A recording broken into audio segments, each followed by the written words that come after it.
Today's question is, what does the Bible say about oral sex? In this video, I'll answer that question from a biblical perspective. Then afterwards, as always, I'll share some helpful resources, so stick around until the end.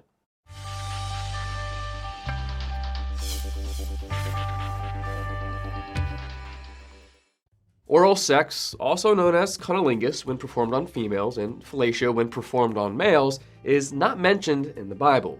There are two primary questions asked in regard to oral sex. First, is oral sex a sin if done before marriage? And second, is oral sex a sin if done within a marriage?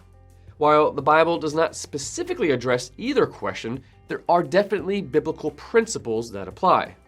Is oral sex a sin if done before or outside of marriage?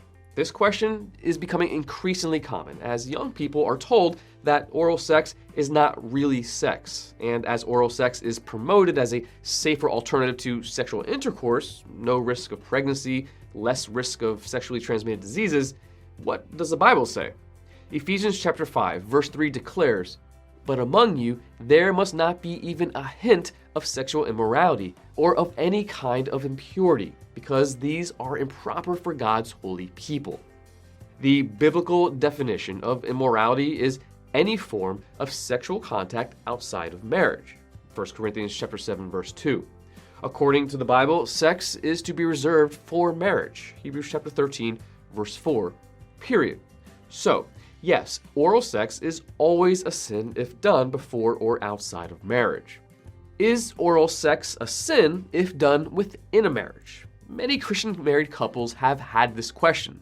The Bible nowhere says what specifically is allowed or disallowed sexually between a husband and wife. Of course, any sexual activity involving another person, swapping, threesomes, etc., or lust for someone else, pornography, is sinful. Apart from those restrictions, how can we know if something is sexually permissible between a husband and wife? First, sex is to be God-honoring. Our bodies are meant to glorify the Lord, not to be controlled by our passions and not to be used for sexual immorality. 1 Corinthians chapter 6, verses 12 and 13. Therefore, honor God with your bodies. 1 Corinthians chapter 6, verse 20. Second, sex is to be exclusive. Sex is between a husband and wife only. 1 Corinthians chapter 7, verse 2. Third, sex is to be loving and other-oriented. 1 Corinthians chapter 7, verses 3 and 4 instructs the husband should fulfill his marital duty to his wife, and likewise the wife to her husband. The wife does not have authority over her own body, but yields it to her husband. In the same way, the husband does not have authority over his own body, but yields it to his wife.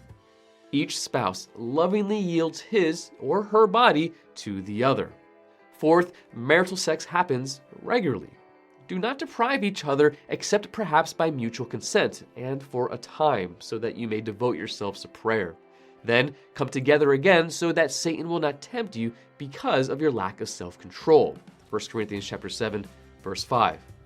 And fifth, marital sex unifies. Sexual intimacy unites a husband and wife. 1 Corinthians chapter 7, verse 5, and solidifies the one flesh aspect of marriage, not just physically, but emotionally, intellectually, spiritually, and in every other way. Oral sex before marriage is absolutely a sin. It is immoral. It is not a biblical acceptable alternative to sexual intercourse for unmarried couples.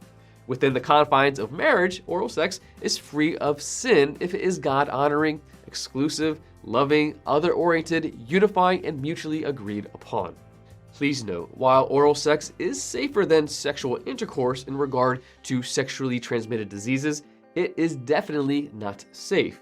Chlamydia, gonorrhea, herpes, HIV, AIDS, and other STDs can be transmitted through oral sex. Want to learn more? Subscribe so you don't miss the next video. Visit GotQuestions.org for more great content and check out the details section below this video. There you'll find one book I recommend along with several links to related questions. If you'd like to learn about Bible Munch or if you're interested in bite-sized devotionals, subscribe to Bible Munch on YouTube. It's linked right here. Now remember, got questions? The Bible has answers. We'll help you find them.